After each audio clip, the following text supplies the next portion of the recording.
A Kisumu governor Anyang Nyong'o has issued a sweeping warning to the Orange Democratic Movement, cautioning that the party risks abandoning the ideals that gave its life in its leaders continue privatizing or prioritizing the political transaction over the founding principles of reform, constitutionalism, and social justice.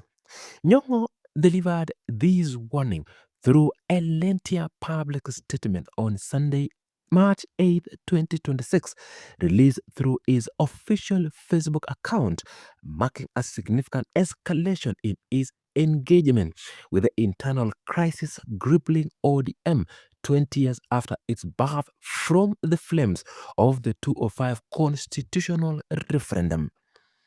Anyang Nyong'o positioned himself not as an outsider commentator, but as a primary witness to the movement founding, describing himself as one who stood at the birth of ODM, its pioneer secretary general, and a scholar of politics who understands that political movements are never accidents of time, but are products of moral necessity.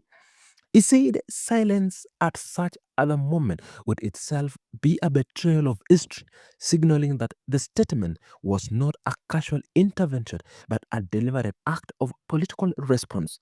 He acknowledged that he wrote with humility, conscious of standing on the shoulders of the late Raila Odinga, whom he described as a nationalist who believed Kenya must be united not by arithmetics of tribe but by the architect of justice. Nyongo traced the party's origin to the 2005 referendum when Kenyans rejected a draft constitution that preserved sweeping presidential power despite promising reforms. He described Kenya at that moment as a country where multi-party democracy existed in form but not in substance, where power had changed hands but not character, where corruption was systemic, poverty normalized, and citizenship merely tolerated rather than empowered. He said the orange symbol that emerged from that referendum was a national refusal, a refusal of constitutional deception, of denied justice, and of presidency that remain all-powered and unaccountable despite cosmetic change. Anyang Nyong'o emphasized that ODM was not formed for political comfort but born of historical necessity as a political expression of a national awakening.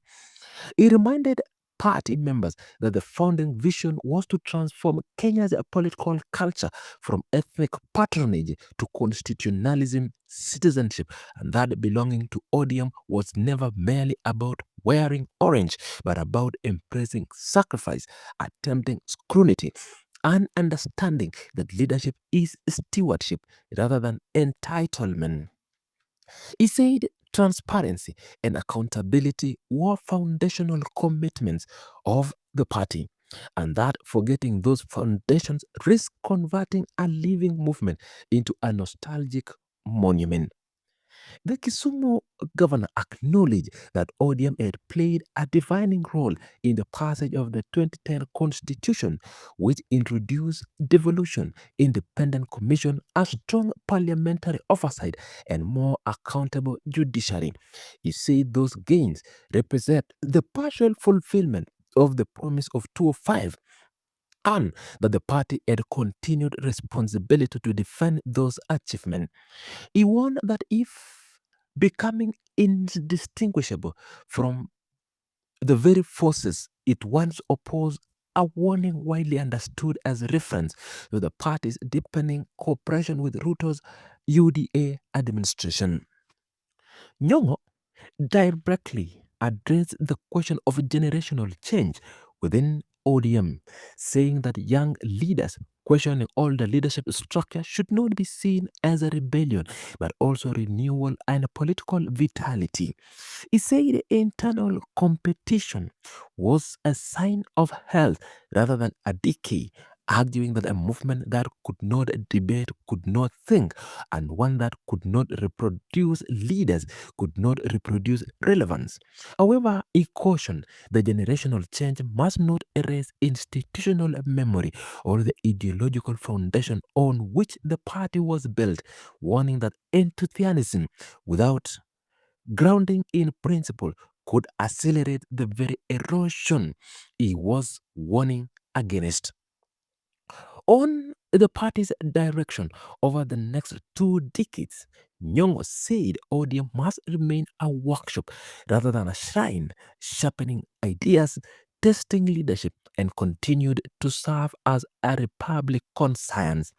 He stated that the next 20 years must be devoted to deepening economic justice, strengthening social protection, defending devolution as a living reality, and protecting democracy as an ongoing progress rather than a settled achievement.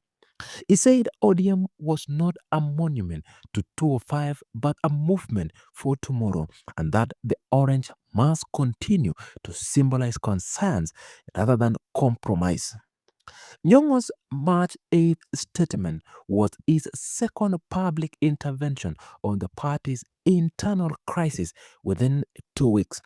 On February 27, 2026, he had already called for unity and mutual respect within ODM ahead of the National Delegates Conference slated for March 27, 2026, urging leaders and members to remain steadfast in the party's core values of democracy, inclusivity, and social justice.